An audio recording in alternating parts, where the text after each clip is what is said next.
बिस्मिल्लाहिर्रहमानिर्रहीम। अस्सलाम वालेकुम। कैसे हैं आप? उम्मीद करती हूँ कि आप ठीक होंगे। अल्हम्दुलिल्लाह मैं भी ठीक। तो बहुत ही मज़े की रेसिपी लेकर आई हूँ जिसे पकाते पकाते आपके मुंह में पानी तो आ जाएगा, क्योंकि ये होती ही बहुत मज़े की रेसिपी होती है, करेलों की रेसिपी।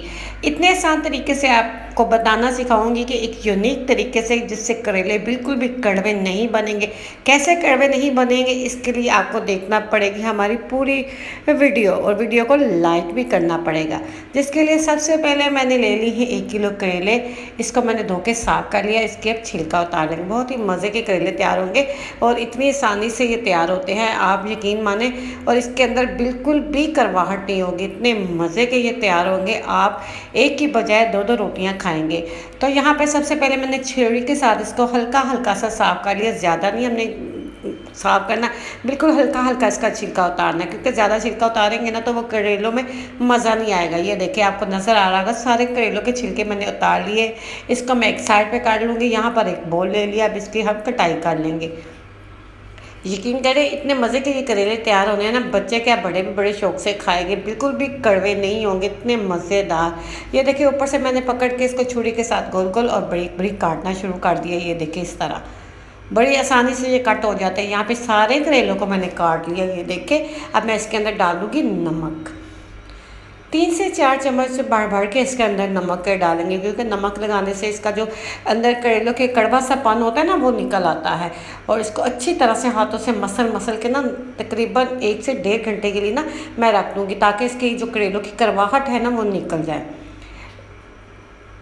और आगे जाके एक और तरीका बताऊंगी, एक और चीज़ इसके अंदर ऐड करेंगे, जिससे हमारे करेले जो बिल्कुल भी थोड़ी सी भी करवाहट होगी वो भी नहीं रहेगी। यहाँ पे मैं इसे 1 से 1.5 घंटे के लिए रख दूंगी। और यहाँ पे देखिए, तकरीबन 1 से 1.5 घंटा हो गया नमक लगे हुए। ये देखिए, इसने कितना पानी छोड़ दिया, आपको नज़र आ रहा होगा।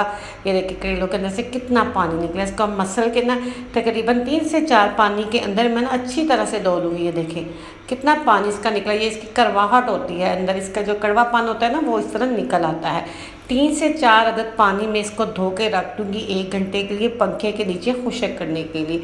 3 से 4 पानी में अच्छी तरह आपने इसे धोना है। और यहाँ पे देखिए, मैंने करेलों को धो के रख लिया था 1 से 1.5 घंटा पंखे के नीचे। और करेले ये देखिए मेरे अच्छी तरह से खुश्क हो गए हैं। और जब तक मेरे करेले हो चुके, तब मैंने प्याज को भी काट लिया। तकरीबन 1 किलो मेरे करेले थे, आधा किलो मैंने प्याज काट के रख लिया। और तकरीबन इसके अंदर टमाटर भी मैं आधा किलो ही डालूँ, क्योंकि टमाटर डालने से करेले का जो मसाला बनेगा बहुत ही मज़े का तैयार होगा। और करेले में मसाला मसालेदार बहुत अच्छे से तैयार होगा। यहाँ पे एक कढ़ाई ली है, यहाँ पे मैंने कुकिंग ऑयल डाल दिए 1 कप, क्योंकि करेलों के अंदर कुकिंग ऑयल ना ज़्यादा होता है, जिससे हमारे करेले फ्राई होने होते हैं। करेलों को हम फ्राई कर लेंगे, तकरीबन फ्राई करने में 7 से 8 मिनट लगेंगे, बहुत जल्द फ्राई हो जाते हैं। बस हल्के हल्के हाथों से इसके अंदर चम्मच चलाते जाए और करेलों को फ्राई करते जाए। यहाँ पे देखिए, करेलों का कलर चेंज होना शुरू हो गया। ये देखिए, आपको नज़र आ रहा होगा कि इसका कलर चेंज होना शुरू हो गया। ज़्यादा हमने इसको फ्राई नहीं करना, बस 7 से 8 मिनट। अभी मैं आपको इसको दिखाती हूँ कि इसने इसको कितना फ्राई करना है। यहाँ पे देखिए, हमारे करेले फ्राई हो चुके हैं। ये देखिए, बस हमने इसको इतना ही फ्राई करना था। गोल्डन कलर आ गया है, ज़्यादा कलर नहीं इसको करना, क्योंकि फिर वो मज़े के भी नहीं लगेंगे, अकड़ जाएंगे। ज़्यादा फ्राई करने से करेले होते हैं ना, अकड़ जाते हैं। अब मैं करेलों को एक स्ट्रेनर की मदद से निकाल दूँगी, ताकि इसका जो ऑयल है ना नीचे नुचड़ जाए। ज़्यादा फ्राई करेंगे ना तो करेले जो होते हैं अकड़ जाते हैं। बस हमारी बहनें ना इस तरह करती है कि इसको ज़्यादा फ्राई कर लेती हैं, और जो वो करेले जो होते हैं ना, खड़े खड़े से नहीं रहते, वो अकड़े अकड़े रहते हैं। अब जो ऑयल बचा था ना, जिसके अंदर मैंने करेले फ्राई किए, इसी के अंदर मैं प्याज को फ्राई कर लूँगी। जो प्याज मैंने काट के रखा था, तकरीबन प्याज भी हमारा 4 से 5 मिनट के अंदर फ्राई हो जाएगा। ब्रेक ब्रेक मैंने प्याज काटा हुआ है। कितना फ्राई करना है वो भी मैं आपको दिखाती हूँ कि हमने इसको किस कदर हमने इसे फ्राई करना है। प्याज का भी कलर चेंज होना शुरू हो गया है। बस हमने इसको थोड़ा सा और फ्राई करेंगे, ताकि इसका कलर गोल्डन आ जाए। यहाँ पे देखें, हमारे प्याज का कलर भी गोल्डन आना शुरू हो चुका है। देखिए, माशाल्लाह से। अब मैंने क्या करना है, प्याज को भी इसके अंदर से निकाल दूंगी। आधे प्याज को इसके अंदर से निकालेंगे और आधा प्याज इसके अंदर ही रहने देंगे, क्योंकि जो आधा प्याज मैंने इसके अंदर छोड़ना है ना, उसका हमने जो करेलों का मसाला तैयार करना है ना, इसके अंदर करेंगे। ये देखिए, आधा प्याज रह गया। मैं इसके अंदर टमाटर डालूंगी, जो मैंने काट काट के प्यारे प्यारे रखे हुए लाल लाल टमाटर, इससे हमारे करेले बहुत ही मसालेदार तैयार होंगे। तो व्यूअर्स, आपको मेरी रेसिपी पसंद आए तो आपने इसे लाइक लाजमी करना है। साथ आधी चम्मच डाल दूँगी कुटी हुई मिर्च, जो पिसी हुई लाल मिर्च होती है, और आधा ही कुटी हुई लाल मिर्च दरा मिर्च होती है वो भी डाल देंगे, इससे भी फ्लेवर हमारा बहुत अच्छा आता है। आधा चम्मच नमक डालूंगी, नमक मैं ज़्यादा नहीं डालूंगी क्योंकि करेलों को भी हमने पहले लगा दिया हुआ था ना। अगर हम इससे ज़्यादा नमक डालेंगे तो नमक इसमें तेज़ हो जाएगा। आधा ही चम्मच जो है ना इसके अंदर हल्दी जाएगी, बस आपने ध्यान रखना है कि नमक कम डालना है। और आधा टीस्पून के करीब कलवंजी डालेंगे। कलवंजी डालने से करेले इतने मज़े के, इतने यमी तैयार होंगे।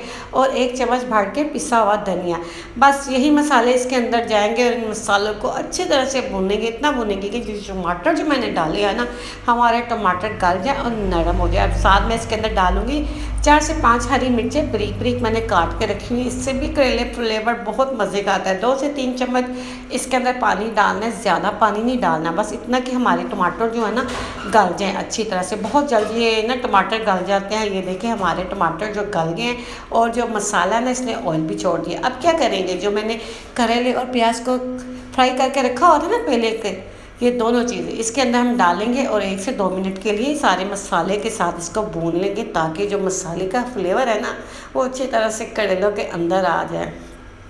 सिर्फ 1 से 1.5 मिनट के लिए हमने इसको अंदर मसाले के साथ भूनना है।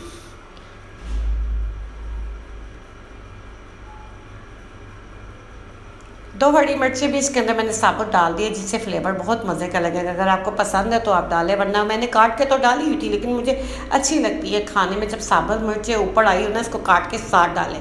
तकरीबन 1 से 1.5 मिनट मैंने इसे भूनना है मसाले के साथ। अब क्या करेंगे, जो सीक्रेट चीज़ जो हम इसके अंदर डालेंगे, दूध 1 कप भर के इसके अंदर दूध का डालेंगे। इसके अंदर करेलों में जो बिल्कुल थोड़ी सी भी करवाहट होगी ना वो भी ख़त्म हो जाएगी, क्योंकि हमने नमक लगा के जो रखा था, इससे करेले कड़वे तो नहीं बनते, लेकिन अगर थोड़ी सी भी करवाहट रह जाए ना तो आप ना इसके अंदर लाजमी एक कप दूध का लाजमी डालें। इससे बिल्कुल भी करेले बिल्कुल भी कड़वे नहीं बनेंगे और इतने मज़े के रसीले जूसी करेले तैयार होंगे ना, आपको बहुत पसंद आएंगे। इसको ना ढक के रख दूँगी 5 मिनट के लिए दम पे, हल्की आंच पे, ताकि दूध जो हमारा करेलों के अंदर अच्छी तरह से जज़ब हो जाए। ये देखें माशाल्लाह से, ये देखें हमारे करेले तैयार हैं अल्हम्दुलिल्लाह। माशाल्लाह लग रहे हैं ना कितने मज़े से। और देखें मुंह में पानी आ रहा है, जैसे जैसे ये पके हैं, जैसे जैसे मेरे मुंह में पानी आता जा रहा है। आप भी बनाएंगे तो ऐसा ही होगा, क्योंकि करेले चीज़ ही ऐसी है। ऊपर से हरे धनिया की गार्निश करेंगे और इसके अंदर गरम मसाला बिल्कुल भी नहीं ऐड करेंगे अल्हम्दुलिल्लाह। तो यहाँ पे मैंने इसे प्लेट के अंदर डिश आउट कर लिया। देखिए हमारे करेलों की फाइनल लुक, मुझसे रहा नहीं जा रहा था, मैंने साथ रोटी बना लिया है और साथ मैंने दूध की कच्ची लस्सी, क्योंकि करेलों का जोड़ तो लस्सी के साथ ही है ना। करेलों के साथ लस्सी हो तो क्या ही मज़ा।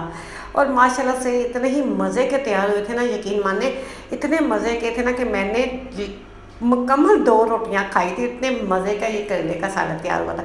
अगर आपको ये मेरी वीडियो पसंद है तो आपने इसे लाइक कर देना, फैमिली दोस्तों में शेयर कर देना है और साथ ही साथ मुझे इजाज़त दीजिए। इंशाल्लाह अगली वीडियो में